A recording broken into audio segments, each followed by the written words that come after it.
Dear all, welcome back to our Innovation Cafe podcast, an innovation podcast that is dedicated to talking about innovation.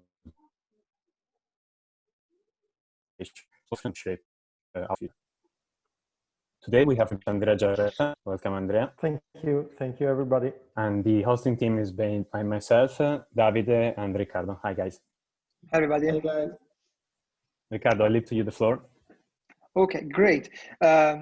Thank you, Marco. So today we have Andrea Giaretta, General Manager for Italy of Dott.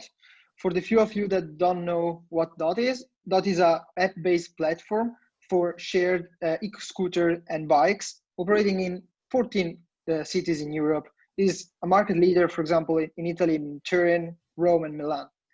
Andrea, before that, has also experience in Uber and Ofo, so we believe that is a great person, is the right person to talk about micromobility and sharing economy in general. So diving into, let's say the first topic of the day. So, Andrea, micromobility is a huge topic nowadays. It attracts a lot of investment in cities, for example, with municipalities like Milan that investing a lot on that, and also benefiting from bonuses and incentive from state. So how the COVID emergency has impacted your industry and how are you reacting to that? Also on you as Dott and the industry as a whole. Well, it must be said that micromobility was under the radar even before the COVID, because how the VC environment works is that those big funds try to find investment where there are markets which are far away from the optimal solution. So they want to invest in innovation. They want to bet on companies that are able to crack the market in their particular and can easily see it is a way far from being solved. So we were bottlenecked, we were packed in traffic without moving. And with COVID, this just became under the spot. So COVID didn't change anything, did only put everything on the table, visible to everybody, not only those living in the city. For this reason, I think that the industry I've been working for, at least for the last 6 years, is something that will take more and more visibility under the short and medium term future. And I think that the COVID emergency created some urgency into the solution of those mobility issues. First of all, I would say that the trend of the last year has been seeing a move from big sharing vehicles to small vehicles. So we started with cars, with Uber 2009, 2010, the beginning of the company. Then it moved to car sharing like BlaBlaCar, so more people in the same car, which is a way of reducing the room for person, the impact of space per person. Then scooter sharing, then bike sharing, then scooter sharing. The reason is for sure two pieces linked by two different reasons. The first is the technology. So with the higher GPS accuracy, with the higher electric battery accuracy, we are now able to track more and more the position of those vehicles. And the other is the need of remove the congestion from the cities. So if you have Uber cab, you have still one person per car, because the driver is driving for you, is not driving for himself. So at the end, you are still occupying one car. BlaBlaCar, you have 3 people per car on average, and then one person per scooter. With a scooter, that is 1/5 of a car. The bike is 1/10 of a car, but you still have one. The scooter is 1/20 of a car. And so you are reducing the space that you're occupying in the city. And you're still moving from 15 to 20 kilometers per hour. You're moving from point A to point B in the same time. So nothing is changing except the space you're occupying for the city. So this is, in my opinion, how the industry is moving. And how is it, how do you think, how much is it important, like, to have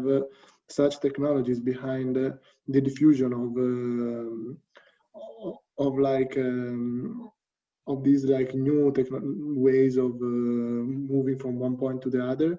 So, for example, why they didn't evolve in the past, and how it's important that such sharing economy trends are possible now. Because like behind one moving solution, which is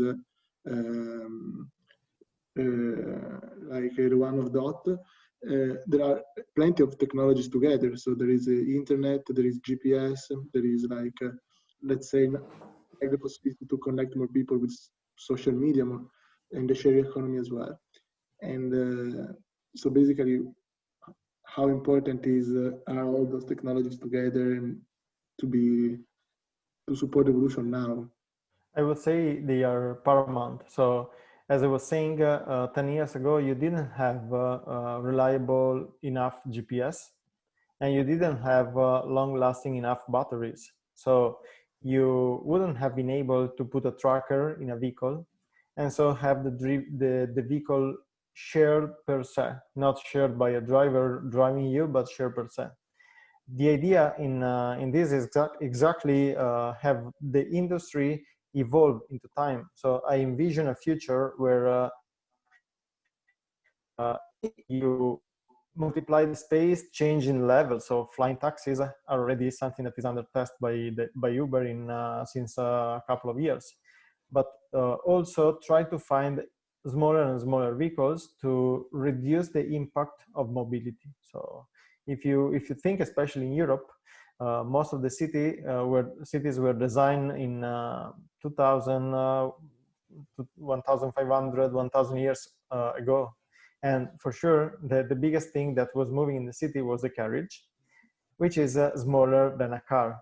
And so and there weren't that many. So in a way, we are obliged to go back to that kind of mobility, which is light. On the other way, we also have scarcity of resources, not only space, but also metal, the gasoline, everything that is used for mobility. If you are moving a 15 kilos scooter or a 1,500 kilos big car, probably according to the to the physics laws, you need more energy to move the latter. And we are going to a scarcity world, even because there are more and more people on the world year over year. So there are so many reasons that oblige the technology to update itself and find the solutions to streamline all the mobility process. Yeah, and I believe that this is a good solution. And like, thanks to COVID, like while I was thinking about like sharing economy, like, and thinking about like individual solutions, such as this new opportunity like bikes or also yours. And it's a good, like, for example, like sharing is growing, but you don't need to put more than one person on the same tool, let's say. So exactly. I believe that this is a good timing, like on a technological perspective. Of course, COVID was not good. Even because history says that technology develops when you have crisis. Yeah. Unfortunately, I mean, I wish it wouldn't be that. But as soon as you have an emergency, people try to find a solution. And this is something that is inside human nature. If everything is fine, you chill. That's true. Yeah, exactly. You need a burning platform in order to speed things up, and that's for sure. And from a more broader perspective, and maybe going into the Italian context, so Dott has recently entered the Italian market, and I wanted to ask you, how would you judge the market response, and is Italy ready from both a technology and a cultural perspective? And if so, is there any success case that you could share with us in order to understand how Dott successfully entered the market? Yeah, Dott is present in 4 cities so far. So the first one that launched was Turin, 13 December last year. Then Milan and Rome launched end of May this year, and Monza 3 days ago. Okay. The country looks really promising for several reasons. First of all, it's the peak of cities created for small vehicles or pedestrians. So Italian cities are among the most ancient in Europe. And so what I was saying before is exaggeratedly impactful here. Second, because the weather is for sure better than Northern Europe for sure. And third, even because there is a culture of bikes and light mobility. So Vespa, Ciao were invented here. So the light mobility is a Southern Europe or even an Italian fact.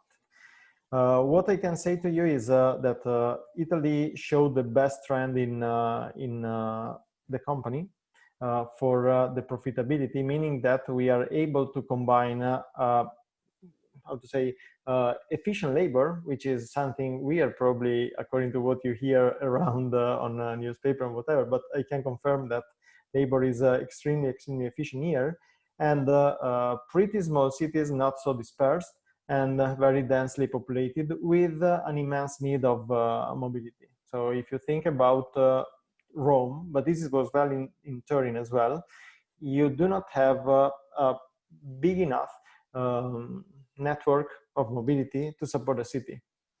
So people need to find other options to move.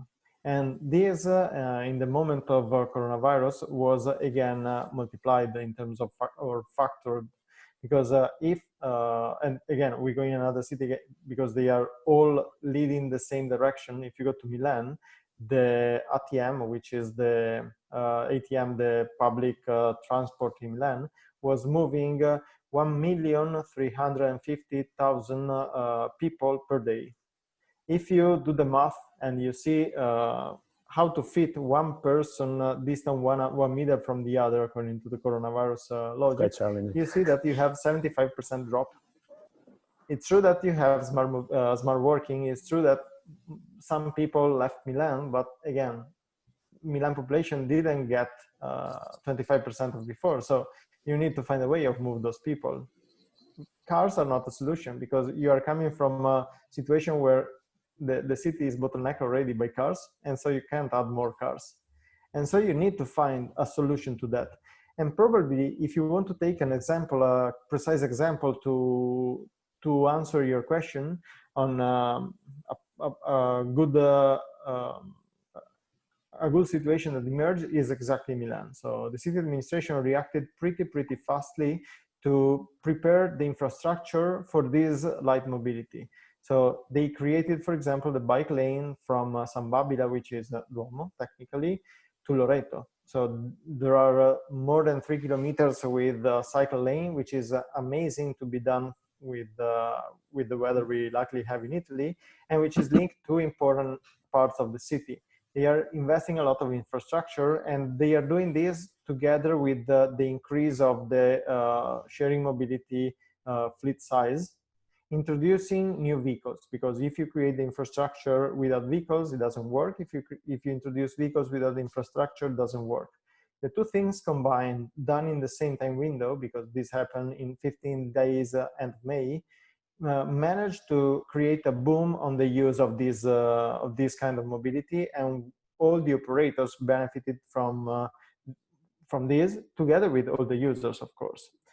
This probably is a success story of how an emergency relieved a city or a city administration from difficult decisions, because removing one car line is not an obvious decision to be made by an administration, but they were very brave, and they managed to do something really important for the environment not only in ecologistic meaning, but also for the city itself.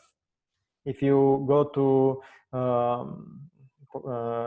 Via Venezia, Corso Venezia, or Buenos Aires, you see so many people cycling, even private bikes, you wouldn't have bet before. This is a success, in my opinion. Indeed. Davide, back to you. I think you want to. You're on mute. Davide, we can't hear you. Sorry, I put it in mute.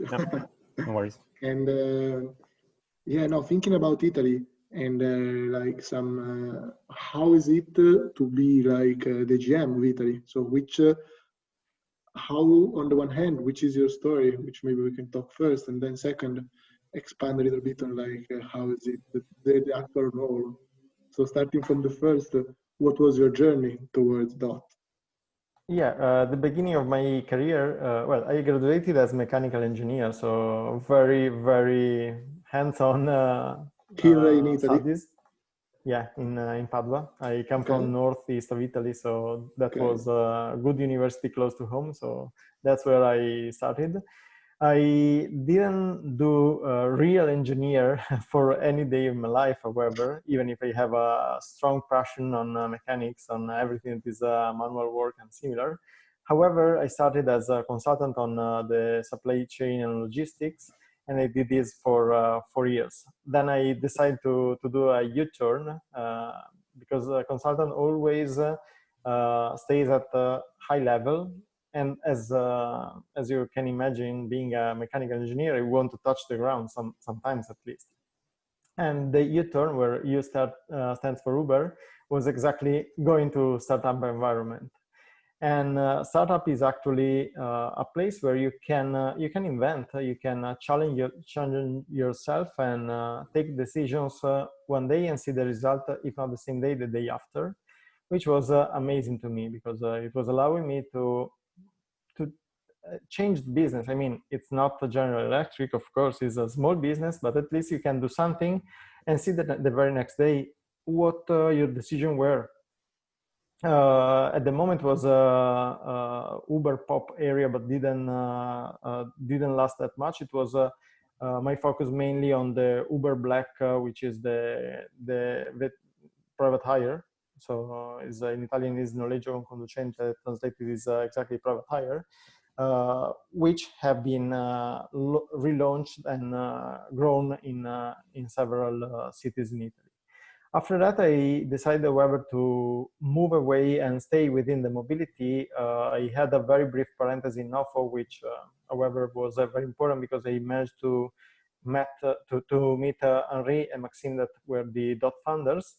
And in summer 2018, I joined it wasn't Dott team yet because we were designing the company, but it was a founding Dott team at least. And then the story on electric micromobility began. So what I can say about leading a company of e-mobility or leading a startup in Italy is for sure challenging. There are a lot of struggles coming from bureaucracy, of course, but this in any kind of context. What I can say probably in this kind of environment of micromobility is that regulation for sure was at least missing because it is something new, and create a proper regulation, help the government create a proper regulation within a very bureaucratic environment is not that easy, because I remember it was the very first steps were explaining what a kick scooter is and how it is used, how it is driven. So you need to start from the very basis, and you need to speak with several stakeholders because there is not a clear decision maker, and there are many entities that contribute to the creation of the law.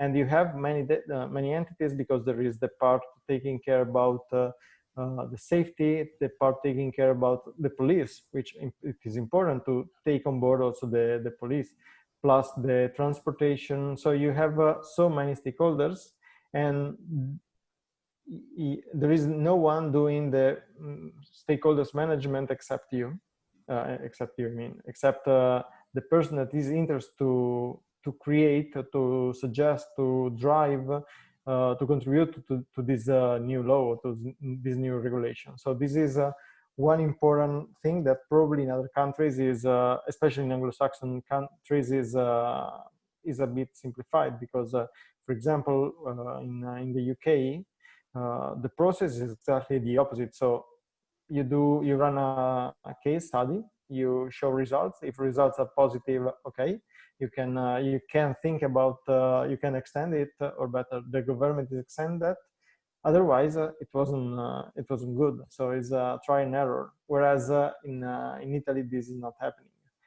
On the other hand, however, this is creating a lot of motivation to me. So being able to interact with several stakeholders and try to have their enthusiastic approach too, because most of the people I met were really, really enthusiastic about this, is for sure paying back all your efforts, and is even how to say, leading the way into the iterative process of optimization. So we have seen this in the process for kick scooters in Italy. At the beginning, kick scooters were gray area, so a big question mark. We do not know what they are according to the street law. Then a decree arrived in June 2019, where they could only operate in very small areas, so areas 30, so where you can go with your car at maximum speed of 30 kilometers per hour, plus cycle lanes, which was like spots in the city, not linked one each other, and it couldn't have worked. But this was the first test sandbox that was created. And so after that, it was important to update this law into something a bit more structured.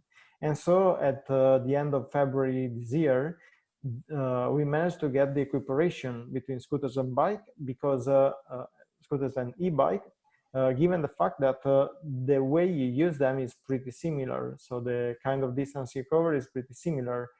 Even the risk is pretty similar, because you still have a vehicle going at that speed, driving you in a cycle lane and moving within a city. So it is an iterative process that you need to carry on day after day, literally. That's very clear. Sorry, Riccardo. Thank you. So that's very interesting, Andrea. And looking forward, and with respect also to the regulation part and so on, we have just one last question. So what are the plans for Dott in the near future and in the medium future? So are you planning to, let's say, be a pillar in Italy and Europe with also medium-sized cities, for example, Monza, but there are many other similar cities in the north of Italy, for example? Or do you think that just big urban city like Milan, Rome are the place where to be for sharing economy? So do you believe sharing economy can dive into also smaller cities, or? Yeah, for sure there is a matter of density. So if a city is, I don't know, 1,000 people in 1,000 square kilometers, probably you do not have issues. So you can't solve any issue coming there with sharing mobility. But even medium-sized cities do have parking issues, do have mobility issues, and where you have mobility issues, sharing mobility can help. Dott approach, however, is calm and is a bit rational, and that's why I decided to join the team, actually, or better, is the team that we started that started the company that generate this kind of mood. So how I explain this is showing the difference between service industry and product industry. So in the service industries like Facebook, for example, like Google, the earlier you get a big category position, the earlier you become big, and you create a bigger marginal gain. So the gain comes from the market size, which should come as soon as possible. Instead, in the product industry, you need to have the product before getting great. So Coca-Cola sold 12 bottles the first year, and they didn't change the recipe, so it's always the same. The thing is that, even think about Decathlon. Decathlon engineers designs the shoes, then produce them, and then sells them. The production cycle for a car is 5 years. So you have different timings. And it is really, really a big mistake to think about a startup as Facebook, as Uber, as Google. So something growing and booming in 3 years. We prefer to see the startup called Amazon, if you want, which started in 1992 in a garage selling books, but got bigger. You need to build an infrastructure, you need to build a product, you need to build operations, logistics before going spread. If you go spread with a poor model, you generate a lot of issues. We learned that from the OFO, from the bike sharing model. So it's better to think and then to act.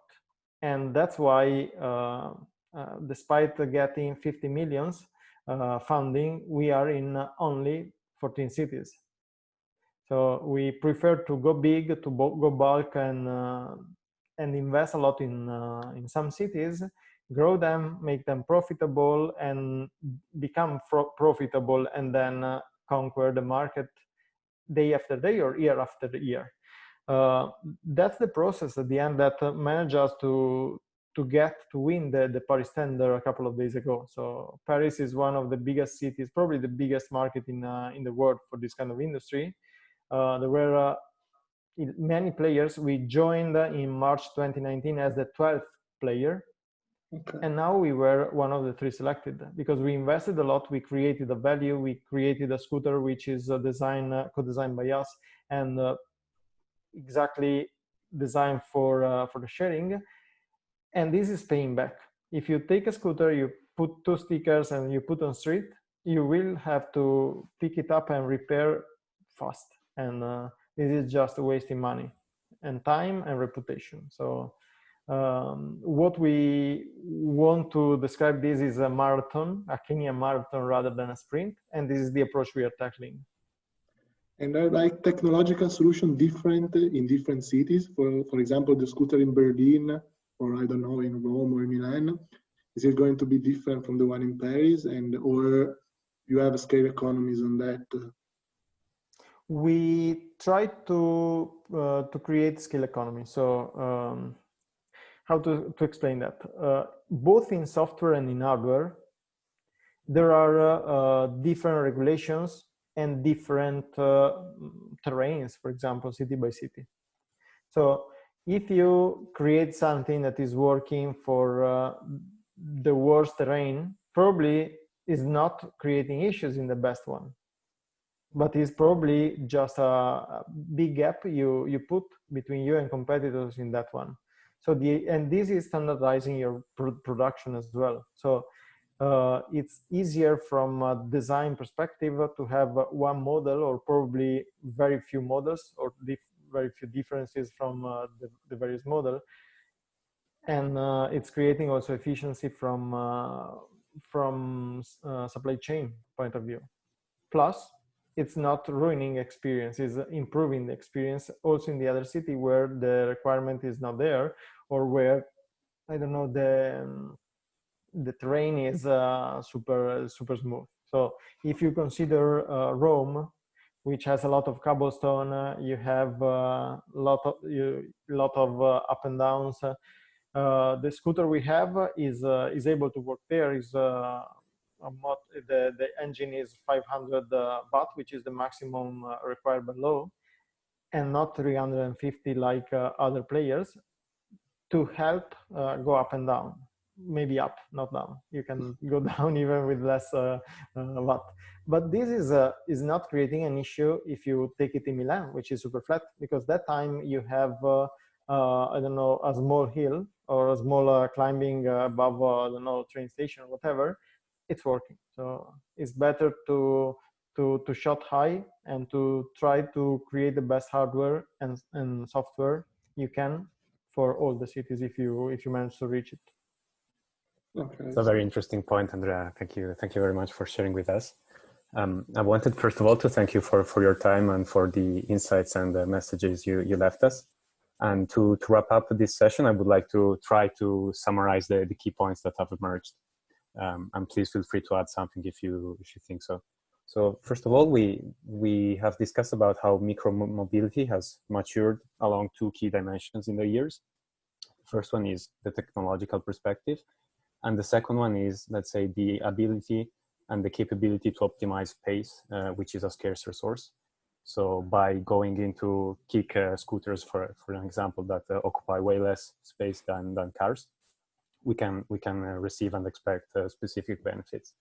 And the technology on the other side is improving. As we discussed, GPS are more accurate and batteries last longer. Interesting, however, the entire technology and say space optimization capability is supported by new paradigms, such as the sharing economy, which again are important to reinforce the fact that resources are scarce. And this is not only true for space, but also for the materials used to manufacture the products and the metals in particular, as an example. Dott has recently entered the Italian market. It's present in 4 cities, and what I really liked from your speech is that the country looks great and promising from 3 perspectives.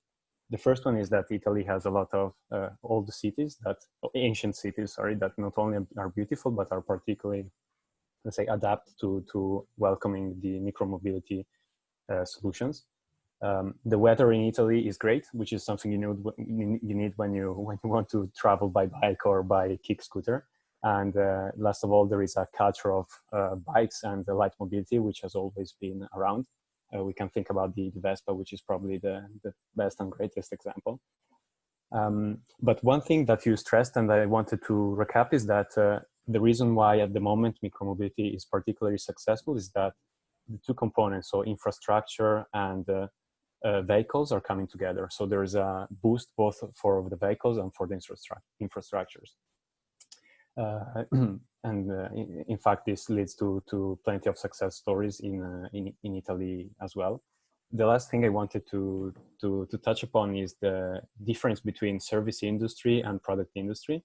The service industry is more about trying to get the market share you need as quick as possible, while for the product industry is more about getting the product right and then scaling up.